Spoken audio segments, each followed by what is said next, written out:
अपने आप को कैसे देखना है।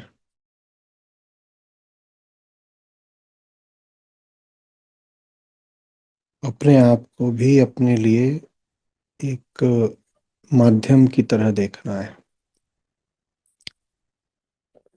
मेरे लिए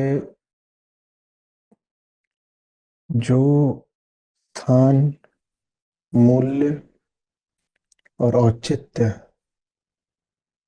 पूरे जगत का है, वही स्थान, मूल्य, औचित्य मेरे लिए मेरे अपने तन और मन का भी है।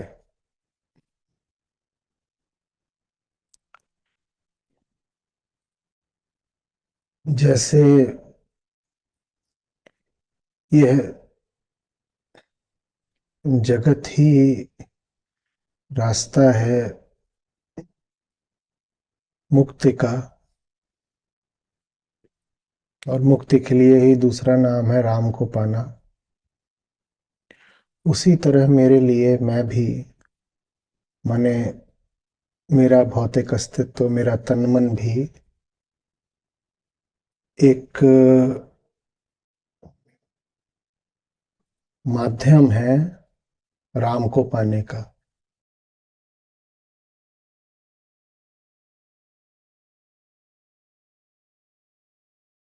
ये मेरा मुझसे संबंध है। मैं क्यों हूं? मैं इसलिए हूं ताकि अपने माध्यम से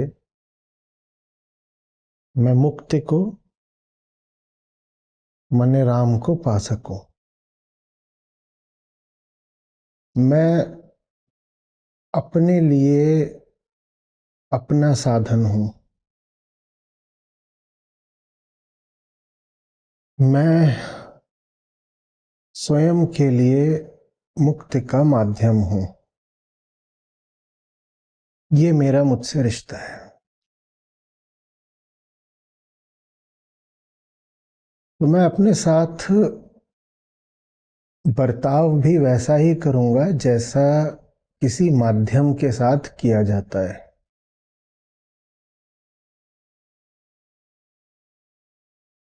माध्यम के साथ बड़ा विशिष्ट व्यवहार किया जाता है,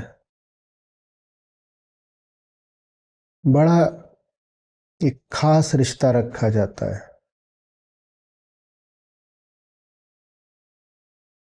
माध्यम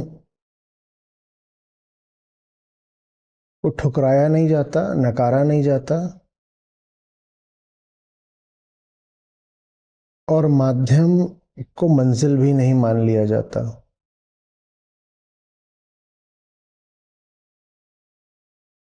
वही रिश्ता शरीर के साथ रखना है।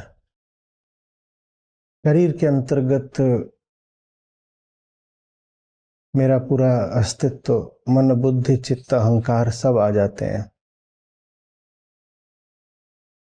मेरी सारी शक्ति, सारे संसाधन सब शरीर के ही अंतर्गत हैं। तो इन सब से जो रिश्ता रखना है वो इस एक शब्द में समाहित है कि शरीर के साथ क्या रिश्ता होगा। न तो शरीर को नकारना है, न ही शरीर को मंजिल बना लेना है। और हम इस शरीर की नहीं बात कर रहे। हमने कहा शरीर से संबंधित जो कुछ भी है, आपकी बुद्धि, आपके संसाधन, आपका रुपया पैसा, आपकी स्मृति, उन सब के लिए शरीर एक साझा नाम है। उन सब के साथ जो संबंध है वो यही है कि वो माध्यम बने मुक्ति का। अगर हम इसको देख पाए, बड़ी रोचक बातें उभरती हैं।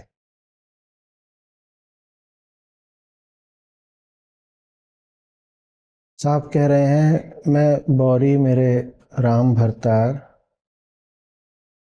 का कारण रचि करे श्रृंगार। शरीर का श्रृंगार करना है, हाँ करना है। किस लिए? प्रतीकों को समझिएगा।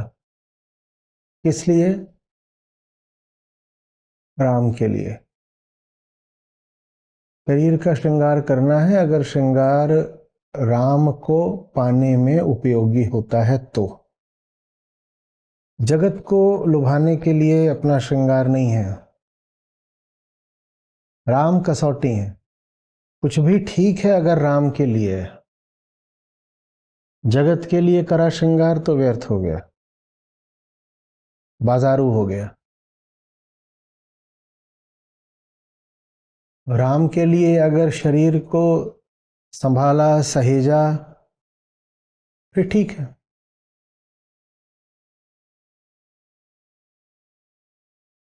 माध्यम का ख्याल तो रखना पड़ता है ना। बड़ी उपयोगिता है माध्यम की। माध्यम ना हो तो मंजिल तक कौन ले जाए।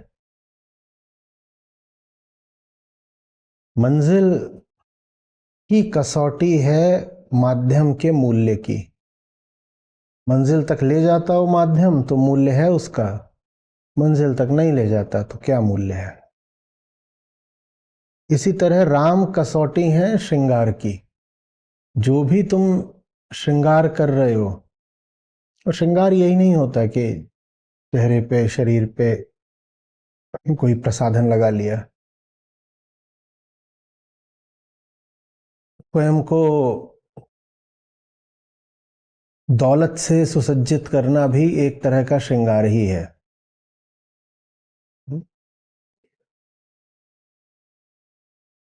इधर उधर से मन में ज्ञान का संचय करना भी एक तरह का श्रृंगार ही है।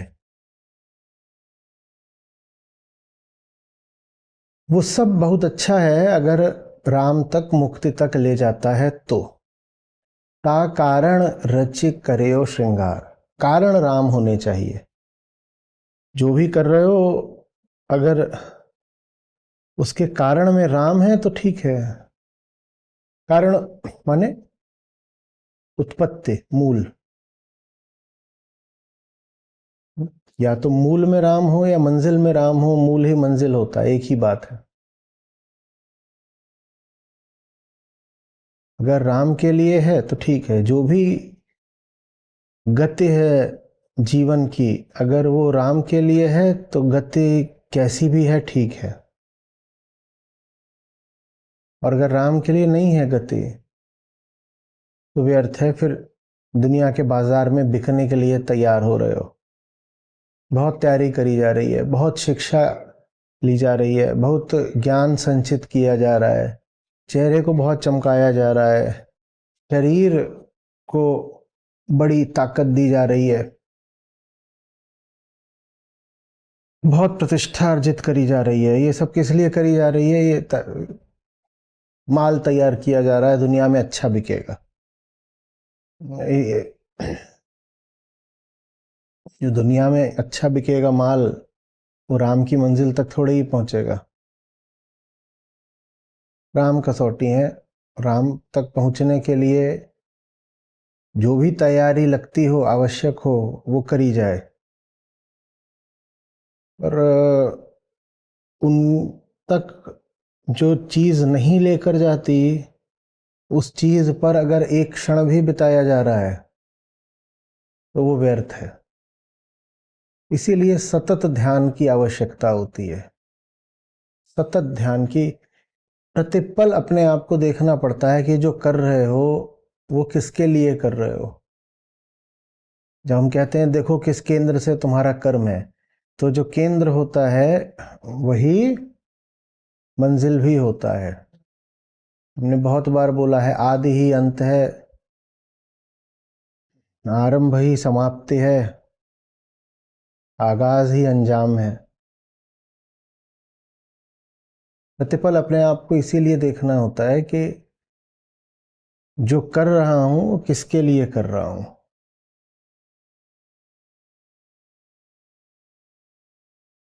राम के लिए कुछ हो रहा है तो जो भी हो रहा है अच्छा ही है। और उनके अलावा किसी के लिए हो रहा है तो चेतना का नाश है, बाजार में बिकने वाला जड़ पदार्थ बन गए। सतत ध्यान का यही अर्थ होता है। लगातार जानते रहो कि तुम्हारा श्रृंगार किसके लिए है। मैं कहा था कि बहुत रोचक बातें उभर कर आएंगी। तो राम कसौटी है।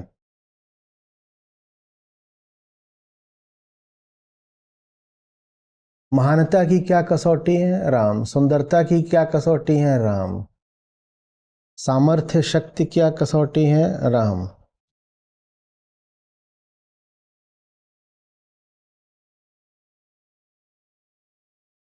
मैं महान कहलाया जा रहा हूं।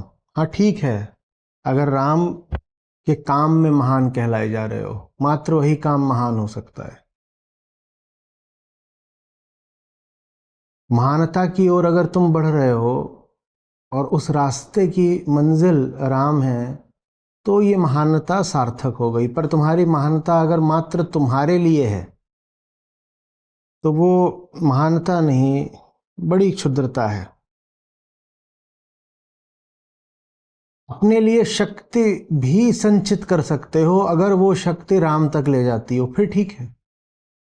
जैसे कह रहे हैं ना कि राम के लिए श्रृंगार है, उसी तरह राम के लिए तलवार भी हो सकती है, राम के लिए व्यापार भी हो सकता है। राम के लिए जो कुछ है वो ठीक है। जगत में जो कुछ भी अच्छे से अच्छा, ऊंचे से ऊंचा हो सकता है, वो आप करें। जिनको आप आमतौर पर संसारियों के काम कहते हैं, आप भी वो काम कर सकते हो, बेशक करो। अंतर बस ये है कि संसारी वो सारे काम अपने लिए करता है, आप वो सारे काम राम के लिए करो। संसारी पैसा कमाता है, आप भी कमा सकते हो, आप राम के लिए कमाओ। तब पैसे में कोई दिक्कत नहीं है, जीवन के लक्ष्य को भूल जाने में दिक्कत है। जीवन का लक्ष्य मुक्ति है। मुक्ति के लिए अगर आप पैसा कमा रहे हो तो आप कमाओ, आम संसारी से ज्यादा कमाओ। श्रृंगार करने में कोई दिक्कत नहीं है, आप श्रृंगार करो, आम स्त्री पुरुष से ज्यादा करो, बशर्ते आपका श्रृंगार राम के लिए हो।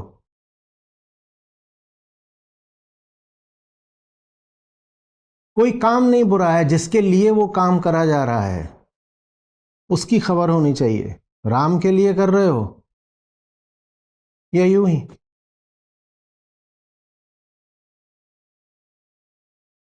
समझ में आ रही बात? कोई भी कर्म बता दो, मैं कहूंगा बिल्कुल अच्छा हो सकता है अगर राम के लिए किया जा रहा है तो। अध्यात्म किसी कर्म को न वर्जित करता है और न अनिवार्यतः अनुमोदित करता है। राम के लिए है तो काम ठीक है, राम के लिए नहीं है तो नहीं है ठीक। राम के लिए नहीं है तो अच्छे से अच्छा दिखने वाला, ऊंचा, श्रेष्ठ, नैतिक कहाया जाने वाला काम भी बहुत पतित है। राम के लिए है तो जो है सब बढ़िया है। समझ में आ रही बात?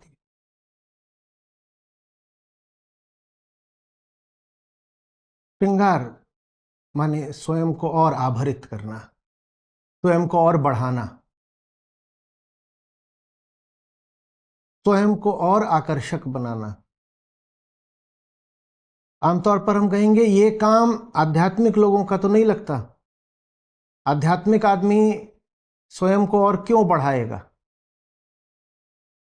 क्यों स्वयं को और रोचक और आकर्षक बनाएगा? बिल्कुल बना सकता है, राम के लिए। अगर मामला राम का हो, अगर बात मुक्ति की हो, तो आध्यात्मिक व्यक्ति संसारी से ज्यादा संसारी हो सकता है। संसारी तो अगर भोगता भी है तो डर डर के उसके भोग में भी सीमाएं होती हैं।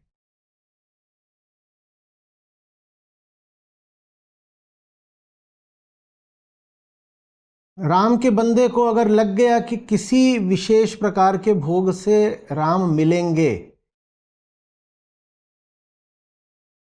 स्पष्ट दिखने लगा ऐसा, तो फिर उसको रोका नहीं जा सकता। वो कहेगा कोई भी विषय जो मुझे राम तक ले जाता है, मैं उस विषय में कैसे रोक टोक कर दूं। वो विषय कुछ भी हो सकता है।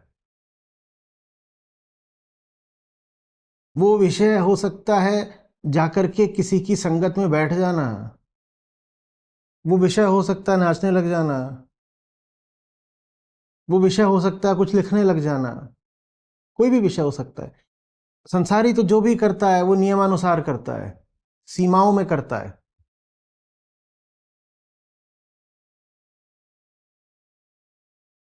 मंदिर भी जाता है संसारी तो घंटे भर को जाएगा, फिर वापस आ जाएगा, कहेगा इसके लिए इतनी ही सीमा बंधी हुई है। वो कभी मंदिर में जाकर बस नहीं जाएगा। उससे पूछो मंदिर इतनी ही पवित्र पावन सुंदर प्यारी जगह है तो जाके मंदिर में बस क्यों नहीं जाता? नहीं नहीं नहीं, क्योंकि बसा हुआ तो वो अपने घर में ही है। उसका केंद्र तो उसका अपना घर, उसकी चार दीवारें हैं।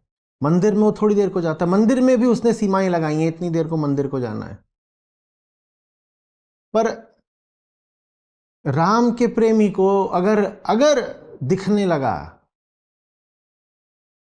कि मंदिर से काम बन जाता है, तो हो सकता है कि मंदिर में 24 घंटे को बस जाए, वो फिर लौटेगा नहीं। और जो बात मंदिर पर लागू होती है वो किसी नदी पर भी लागू होती है, पहाड़ पर भी लागू होती है, बाग पर भी लागू होती है, शमशान पर भी लागू होती है।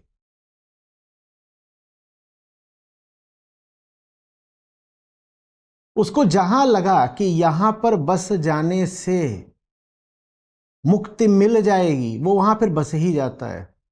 हरमेनहेस की सिद्धार्थ है।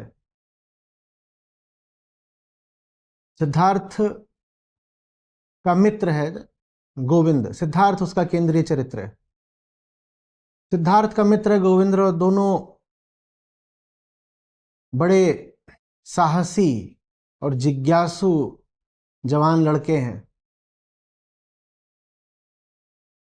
दोनों एक साथ घर से निकलते हैं अपने के, जैसी जिंदगी सब जी रहे हैं हमें वैसे नहीं जीनी है। पता तो करें दुनिया क्या चीज है, ऐसे नहीं खप जाएंगे दुनिया में। सिद्धार्थ किसी उच्च कुलीन ब्राह्मण परिवार से है, उसके पिता उसे रोकने का प्रयास भी बहुत करते हैं। सिद्धार्थ अडिग रहता है, ये दोनों निकल पड़ते हैं। कहानी कहती है दोनों को गौतम बुद्ध मिल जाते हैं। दोनों को अपने रास्ते में साक्षात गौतम बुद्ध मिल जाते हैं, और गौतम बुद्ध के साथ उनके भिक्षुओं की पूरी भीड़ है, कारवां है।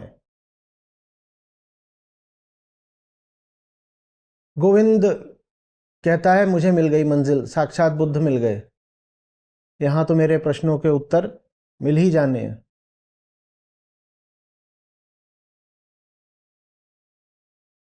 सिद्धार्थ कहता है क्या स्वयं बुद्ध को अपने प्रश्नों के उत्तर ऐसे मिले थे? इतना आसान है क्या कि उत्तर मिल जाएं?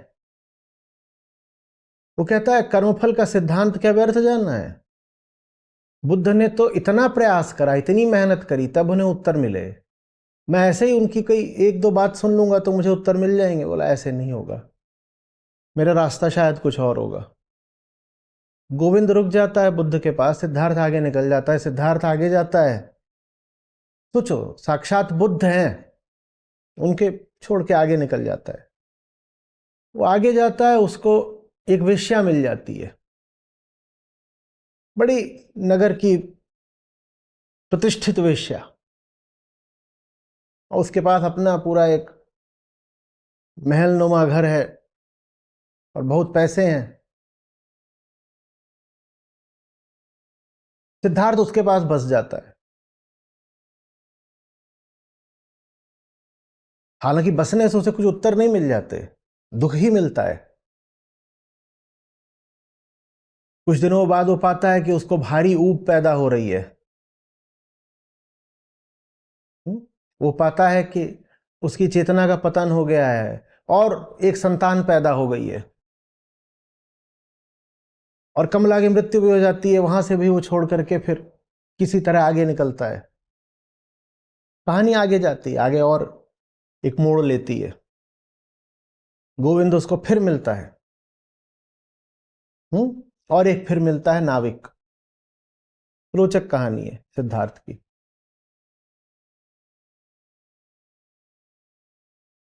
तो कहने का आशय ये कि जो मुक्ति का प्रेमी है, अगर उसको लगेगा गोविंद की तरह कि देवालय में बसना है, बुद्धालय में बसना है, तो वो बुद्धालय में बस जाएगा। वो ये नहीं करेगा कि बुद्ध से मिला तो बस बुद्ध के चरण स्पर्श करके वापस आ जाए। वो कहेगा मुझे तुम्हारे पास ही बसना है, वो बुद्ध के पास बस ही जाएगा, कोई सीमाएं नहीं रखेगा वो। और अगर उसको लगा कि मुक्ति वेश्यालय में मिलनी है, तो वेश्यालय में भी बस ही जाएगा। कमला के पास बहुत लोग आते थे, घंटे भर को आते थे, वापस चले जाते थे। सिद्धार्थ ने कहा मैं वापस नहीं जाऊंगा, मैं रहूंगा तुम्हारे साथ। वो बस ही गया। समझ में आ रही बात? बोले जहां से मुझे मुक्ति मिलनी है, जहां से राम मिलने हैं, वहां से वापस जाने का क्या प्रश्न है। कोई भी कर्म हो, चाहे देवालय जाने का, चाहे वेश्यालय जाने का, उसकी कसौटी तो मुक्ति है ना। कर्म अपने आप में थोड़ी अच्छा बुरा हो गया। हाँ, हम अपनी साधारण दृष्टि से देखेंगे, सांसारिक दृष्टि से तो हमें लगेगा कि गोविंद ने बड़ा अच्छा काम किया, वो बुद्ध के पास बस गया। पहले तो हम गोविंद के काम को भी अच्छा नहीं बोलेंगे, क्योंकि गोविंद भी बस गया। सांसारिक दृष्टि तो कहती है जाओ, मिलो और वापस घर आ जाओ। पर गोविंद को हम फिर भी क्षमा कर देंगे कि वो कम से कम बसा तो बुद्ध के पास बसा। सिद्धार्थ को तो हम कभी ना क्षमा कर पाए। कहेंगे एक तो अपने बूढ़े पिता का आग्रह ठुकरा करके तू घर से निकल गया।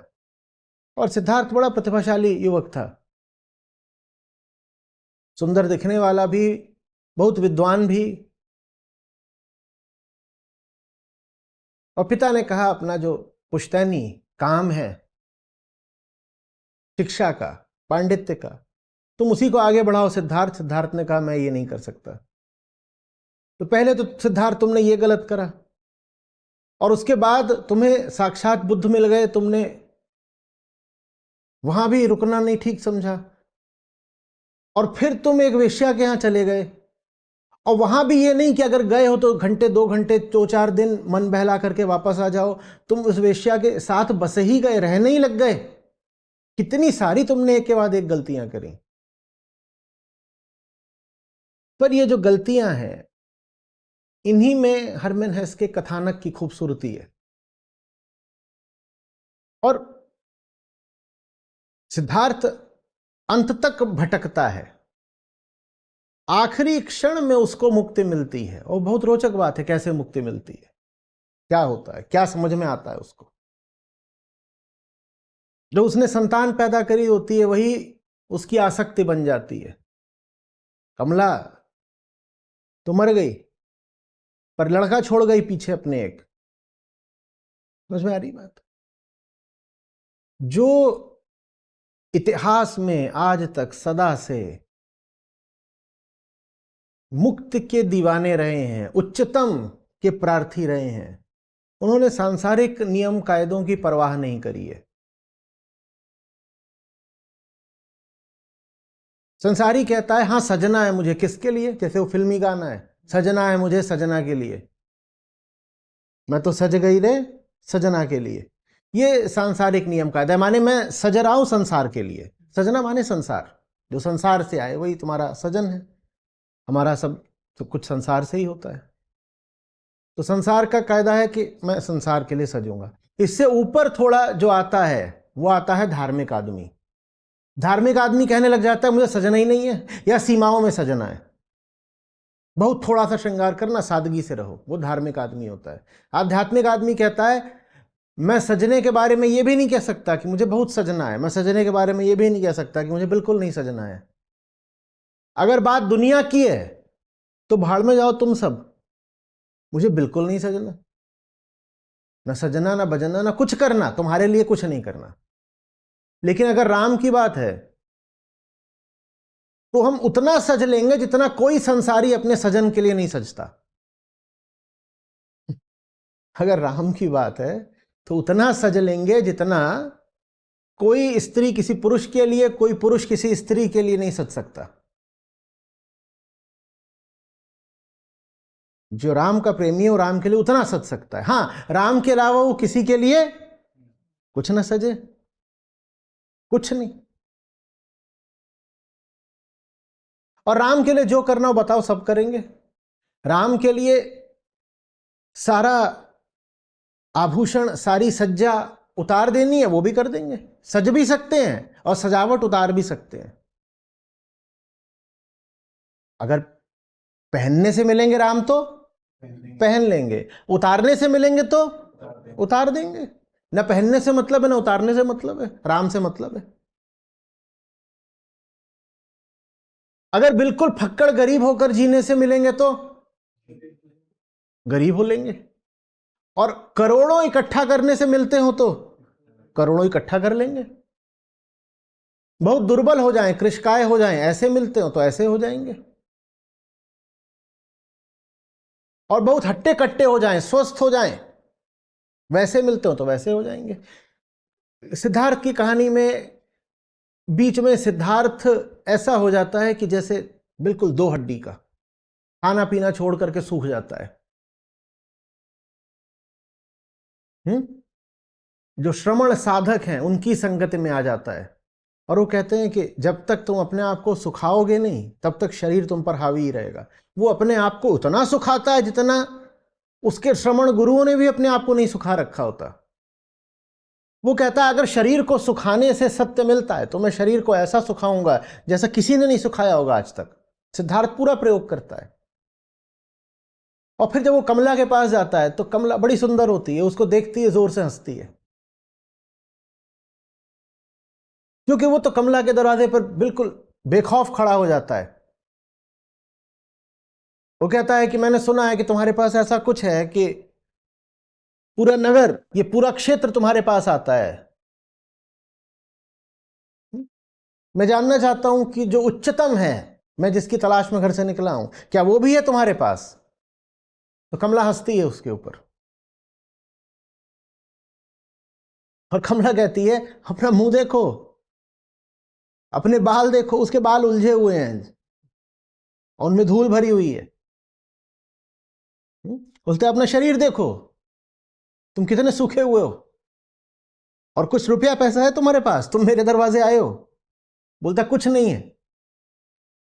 बोलती है कि जो नगर के इस पूरे क्षेत्र के बड़े बड़े धनी हैं, राजा हैं, सेठ हैं, वो मेरे यहाँ सामने कतार लगा के खड़े होते हैं, और तुम यहाँ आ कैसे गए? हंस रही है उसके ऊपर, तुम्हारी कैसे धृष्टता हो गई, तो तुम्हारे पास क्या है, तुम क्या कर सकते? तो वो जवाब देता, याद नहीं आ रहा क्या है, पर वो कहता है कि मेरे पास तीन चीजें हैं। I can think, I can think है, आई कैन सी है, ऐसे ही कुछ है। I can fast, I can wait. बोलता मेरे पास वो सब कुछ नहीं है जो तुम्हारे ये अन्य लोग हैं इनके पास होता है, पर मैं देख सकता हूं। आई कैन फास्ट मतलब मैं अनासक्ति में जी सकता हूं, और संयम है मेरे पास, आई कैन वेट। क्या है? I can think, I can wait, I can fast. तो कमला को लगता है कि ये कुछ खास ही बात है। वो उसको भीतर बुला लेती है, और भीतर बुला करके कहती है वहां जाओ, वहां पे सब बढ़िया से बढ़िया नहाने धोने की चीजें, जाके पहले ठीक से नहाओ वहाओ। फिर नहा धो के आता है तो कहती है ये लो ये कपड़े हैं, ये कपड़े पहनो। वो आदमी जो फटे कपड़ों में घूम रहा था अचानक ऊंचे से ऊंचे, महंगे से महंगे कपड़े पहन लेता है। वो आदमी से खाने पीने की सुध नहीं थी, वो अचानक ऊंचे से ऊंचा भोजन करना शुरू कर देता है। वो कहता है अगर शरीर को सुखाने से मिलती है तो शरीर को सुखा दूंगा, शरीर को भरने से मिलती है तो शरीर को भर डालूंगा। फटे कपड़े पहनने से, मुनियों जैसे नग्न रहने से मिलती है मुक्ति, तो नग्न रह लूंगा। और अगर बहुत सुंदर और महंगे परिधानों से मिलती है मुक्ति तो उनको भी पहन लूंगा। सब कुछ छोड़ देने से मिलती है मुक्ति तो सब कुछ छोड़ दूंगा। और अगर एक वेश्या के घर में रहने से मिलती है तो वेश्या के घर में भी रह लूंगा। बात कर्म की है नहीं, बात राम की है। राम जहां भी मिलते हो हम वहीं चले जाएंगे, राम जो करने से मिलते हो हम वही कर जाएंगे। ता कारण रचे रखे हो श्रृंगार, ता कारण वही कारण है, उसके कारण श्रृंगार करना हो श्रृंगार करेंगे, जो करना हो सब करेंगे। बताओ, वही कसौटी है, समाज की नैतिकता नहीं कसौटी है, राम कसौटी है। कोई काम राम तक ले जाता है तो अच्छा हो गया। कोई पूछे अच्छा काम किया क्या मैंने, देखो तुम्हारा काम तुम्हें राम तक ले आता है तो अच्छा है। कोई पूछे क्या मैं अच्छा आदमी हूं, राम के प्रेमी हो तो अच्छे हो, नहीं हो तो नहीं हो अच्छे। राम माने सत्य, मुक्ति, ब्रह्म।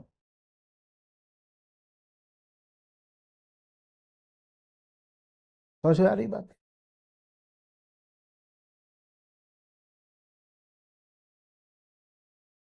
ये बड़ी हम में एक धारणा हो जाती है कि संसारी का काम क्या है, भोगना। और अगर आप आध्यात्मिक होने लगे तो आपको भोग से दूर रहना होगा। बहुत लोग तो इसी मारे अध्यात्म से दूर भागते हैं।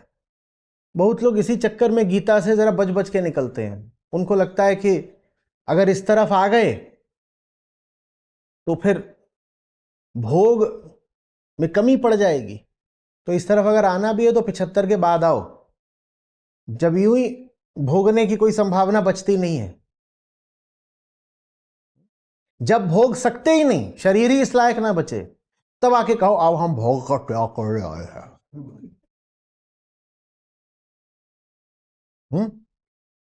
जब तक सेब चबा सकते थे, काट सकते थे, दांत ऐसे सबल थे, तब तक सेब पूरा, जितना सेब काट सकते हो, चाट सकते हो, पी सकते हो, सब कर डाला सेब का। सेब ही सेब, सेब प्रतीक होता है किस चीज का, संसार का। एक ऐसी चीज जिसके प्रति संसारी में बड़ा लालच, बड़ा आकर्षण होता है कि सेब दिखाने की। अमेरिका को भी बोला जाता है द बिग एप्पल। समझ में आ रही बात? तो जब तक तो सेब चबाने की उम्र थी, सेब पूरा चबा लिया। जब 80 साल के हो जाओ तो बोलो हमें सेब का त्याग कर दिया है। तुम त्याग नहीं करोगे तो क्या करोगे? दांत छोड़ दो, हमारा जवड़ा भी नहीं है, तुमने त्याग क्या करा है? हम रस भी नहीं पीते, रस पियोगे तो पचेगा नहीं। तुमको तो पानी भी नहीं पचता, सेब का रस क्या पचेगा? तो ये संसारी की कुटिल बुद्धि रही है। ये कहते हैं 75 के बाद सन्यास। इस कुटिल बुद्धि का मतलब समझते हो ना क्या है? कि भोगने के समय में बाधा नहीं पड़नी चाहिए। जब तक भोगने का चल रहा है काल, तब तक तो पूरा एकदम तांडव कर दो। भोग भोग कर सब विषयों के चीथड़े उड़ा दो। और जब हालत ही न बचे कुछ भोगने की, तब एक आखिरी चीज और भोग लो, नैतिक श्रेष्ठता। मैं भोगी थोड़ी हूं, मैं त्यागी हूं। जब भोग सकते ही नहीं, तब भोगना छोड़ के बोलो कि मैंने अब एक चीज और भोग डाली। क्या? प्रतिष्ठा, श्रेष्ठता का भाव। देखा, इन्होंने सब त्याग दिया है। अब 80 के हो गए हैं और ऐसे महान त्यागी हैं कि सेब के पेड़ के ऊपर चढ़ के बैठते ही नहीं।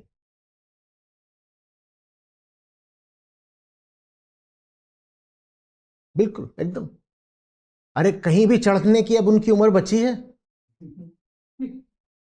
जब तुम अब चढ़ सकते ही नहीं, तो अब न चढ़ने में किस बात का श्रेय ले रहे हो?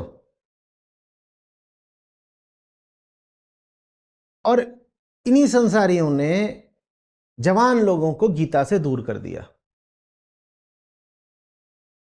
क्योंकि इनको लगा कि जो जवानी में गीता के पास आ जाएगा वो भोगेगा नहीं। ये बहुत डर गए ना, ऐसा नहीं है। अध्यात्म भोग को वर्जित नहीं करता। अध्यात्म कहता है बस ये बता दो, तुम्हारा भोग तुम्हें राम से मिलाता है क्या? जिस भी विषय के साथ जुड़ रहे हो वो राम तक जाता है क्या? अगर जाता है तो बिल्कुल जुड़ जाओ, कोई नहीं रोक रहा। और ऐसा जुड़ो कि सब बंध तोड़ के जुड़ो, कोई सीमा नहीं है, इतनी गहराई से जुड़ो, बस जाओ, कोई सीमा नहीं है, बशर्ते वो विषय राम से मिलाता हो। राम से मिलाता हो तो, और राम से नहीं मिलाता तो इतना भी नहीं चाहिए, इतना भी नहीं।